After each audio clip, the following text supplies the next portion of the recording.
very first episode atong lutuon karon kay adobo. Ang adobo actually para nako dapat himuon ni siya og national dish sa Pilipinas kay daghan kini siya o gamit ang muni paborito sa tao. Ang adobo actually sa unang panahon katong time nga wa patay ref, wa patay mga freezer ana. Ang buhaton sa atong mga kaapuhan, apuhan pas apuhan kay isun nila kanang dagko kay mga garapon ngani og naw pero mas dagko ba unya ang kuan adobo lutuon na nila by batch na usually mula na siya usa ka week. Yang style na is kung may fiesta magluto sila usa ka batch during the first few days of fiesta. For example, ang fiesta it will last like 3 days. During the first day magluto sila daghang kay adobo niya sig-abot ang mga bisita, magkuha sila og kanang usa ka batch, magkuha sila kani, kuha nila, niya ilang pwede nila initon or kung ganahan sila, pwede nila himuong humba. Niya ang adobo daghang na siya gamit after mahimo siyang adobo, pwede pa na nimo lutoong humba, pwede na siya mahimong mechado, pwede na siya gagmayon nimo, mura na siya ginamay. Hinumdum ko na sa una katong adto mi sa balay sa lola dito sa probinsya unya kabantay ko nga ay daghan jud kay adobo gisuod sa usa ka kaldero yan ibong ko nga usay kabay mo to nakabantay ko nga every time na mo abot bisita ilatong kuhaan ni ilang lutuon balik niya pero katong adobo mismo malingaw kay ko kay kami sa mga igagaw amo tong kuhaan okay nya kung katong ni dagko na mi kinumdum ko nga mag-inom mo tayo among himong pulutan niya taguan dito sa lola kay mahurot niya kami nag-inom niya naghanap kang kuan na inom na sige na kag ganahan kay kag pulutan mo to adobo ang pirahan for our kuan first first cooking demo for our cooking show we are going to show you how to cook the adobo from start.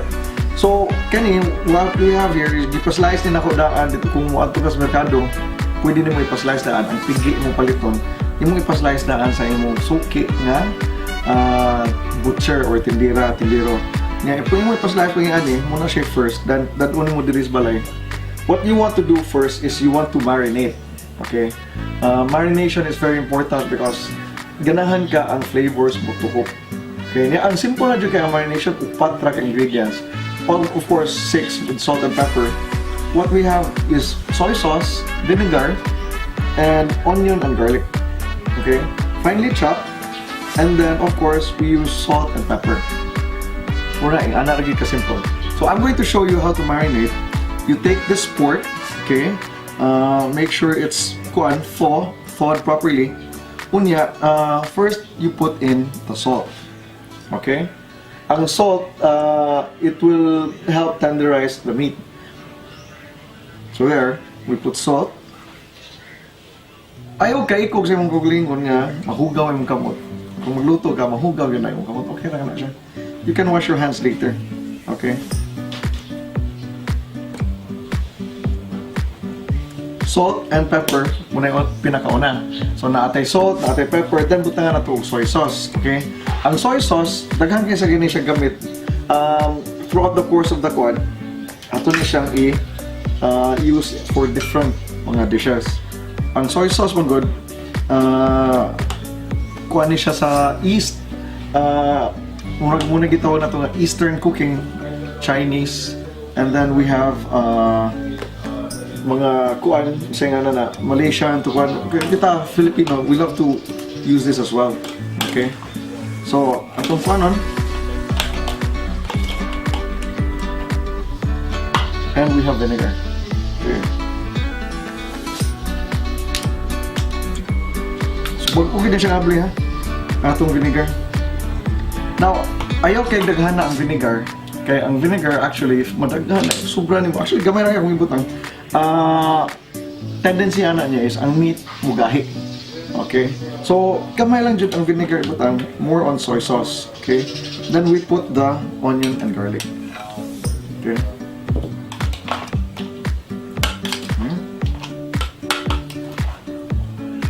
Ato ini siyang i-mix o tarong kay para ma-even out ang niyang flavor. Okay? Ang combination sa soy sauce o sa vinegar with the salt and pepper, simple kayo, pero it brings out that really delicious flavor of the pork. Okay, we don't want to put in too much kaya mawasan ang lasa sa pork. Ato na niya siyang gi-marinate for 10 to 15 minutes. What we're gonna do after, so muna siya first step sa adobo, yung i-marinate. The second step is atong i-boil. Okay? Kaya ang baboy magud, medyo gahi siya o meat. So ato sa siyang ipa-boil para mo tenderize ang yan. Okay? So I'm gonna head on over to my pot and then I'm gonna put this in and I'm gonna cook it.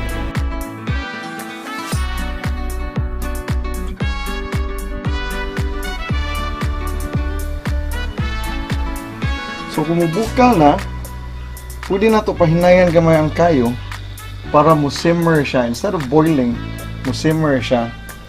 Di ta ganahan nga, grabe ka bukal kay actually dili even ang iyang pagkaluto.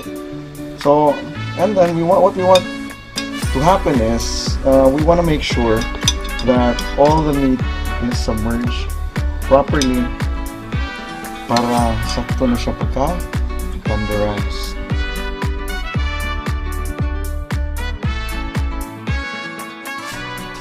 After 25 to 30 minutes, ang atong karne ready na ni siya for frying. Tender na ni siya. Pwede na siya nato kuhaon from the pot.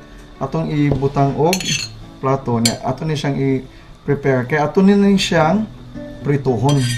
After 5 to 7 minutes, you'll notice that the popping from the pork disappears. Actually, ni-normalize na siya. Kaya katong nang buto-buto ang iyatong tambok sa baboy. Pero karon 5 to 7 minutes later, actually nagibali-bali na nila ko siya. Ready na ni siya to serve actually. So, muni atong gipangita nga color. It's dark brown, not too dark, of course.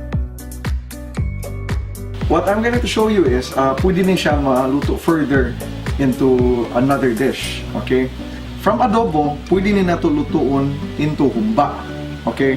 So, for example, imo na ning gi-store, luto na siya daan, and then nakay bagong bisita, you can take enough for you and your guest, and then lutuin mo further into humba. Ang ingredients for humba is actually traditionally we are going to use supposed to be muscovado sugar, but we don't have muscovado sugar. We have brown sugar instead. We're just gonna use this. This is actually okay. We will saute onion, garlic, and red bell pepper, and then we will saute the adobo with the spices. And then later on, ato ni siyang i-caramelize na to ang sugar, and then butangan din na to og water. Or if you have soup stock on hand, pwede ra. Okay, water, soup stock, that's okay. So once init na yung oil, atong sugdan garlic, okay, then onions, and then bell pepper.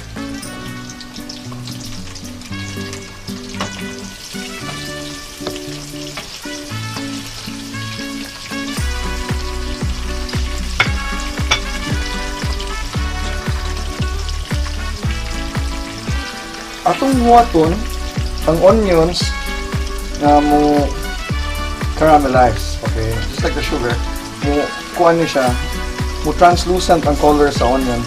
That means ang iyang kuan, yung flavor ni incorporate na with the oil. And the bell pepper also gives it that characteristic of sweetness and spiciness, okay? So actually okay na siya, may translucent na ang atong onion. Pwede na natin ibutan ang humba or ang adobo.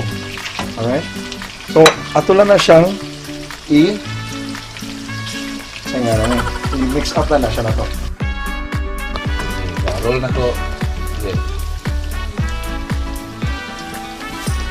So, ato na siyang isote niya after 3 to 5 minutes. Pwede na natin butangan o brown sugar. For this amount, mga 6 to 8 pieces of pork.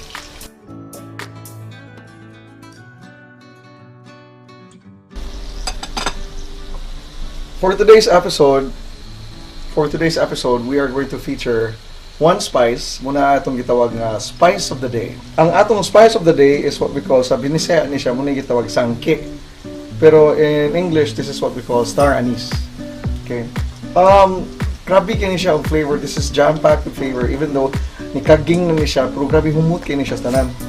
Di ka mo butang og daghan kayo. Actually, what I'm gonna do is, kuha ako duha ka po. Okay. 2 is enough. In fact, grabe na kini siya kuan. Let's start with just one. Okay. Di ko ganahan ma-overpower ako. So, ako nang buko ng sangke or ang star anise. And then just distribute that. Kaning atong spice of the day, we call star anise. Daghang kini siya gamit. Actually, musad din siya nakadaglam ni flavoring sa lechon. Ang star anise, suksok na nimo sa mga kalawasan sa baboy during the time nga imong lechon. Nya munay makada o kumot sa baboy. So, let's wait for the sugar to melt. Yeah. Reaction na siya melt. After we let the sugar caramelize, mo tibugol na siya, pwede na din na butangan o soup stock. Or, kung napatay sabaw gikan sa adobo, katong atong pabukal ganiha, pwede na nato siya gamiton. Now, we wait for 5 to 10 minutes, let it simmer, and then you just let it cook. Nana ang atong sugar, nana diha ang atong onion, garlic, o red bell pepper. And then karon ready na siya, putangan mo na siya flavoring soy sauce o vinegar. Okay, for this amount, nga nakadaghan na, we will need siguro mga 3 tablespoons of soy sauce. 1, 2, 3. And then we have 1.5 tablespoon of vinegar. So like I said earlier, ilagay na ito daghan ng vinegar. Okay. So after we incorporate that, we cook that, we let it cook further. We mix, of course, after we mix.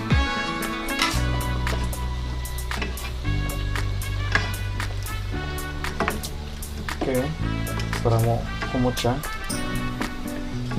Actually, you can smell it already. Yes! Oh, humba na siya. Manimaho na siyang humba. Puro na siyang humba. Chances are humba na siya. Diba? So, what we want to do is we want to thicken the sauce. So, kani, nag-andam ko og cornstarch o tubig. 3 teaspoons of cornstarch plus 1 cup of water. Nga ato na siyang i-mix. Then, ato na siyang ihuwad dire sa atong humba para mo thicken ang sauce.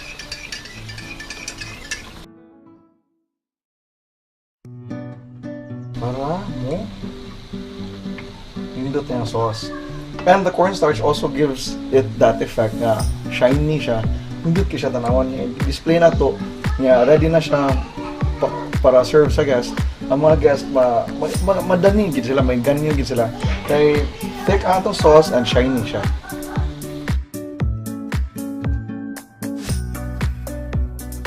Alright, weekend warriors, we have just cooked our very first dish for our Fridays with Chef JP, and we're very excited. It's ready to serve, and I'm going to have the first taste. Okay, so the humba, what we're looking for is karang soft na meat and sweet na kuan. There. Yes. Ang humba typically namingin siya og sauce. Yeah. We'll dip the sauce. And then we will take the first bite. Wow. That's really good. You can taste a hint of the star anise right there, the sweetness, and the flavor profile of the soy sauce. So, bon appetit, weekend warriors. Try this at home and have a fun weekend. Make sure you do good choices, alright? So I'll call my nephew. We're going to taste this. Ethan, Zach, come. Yay! Hi Zach. Hi Ethan. Say hi to the people watching our episode. Hello. Hi. And then you want? Taste.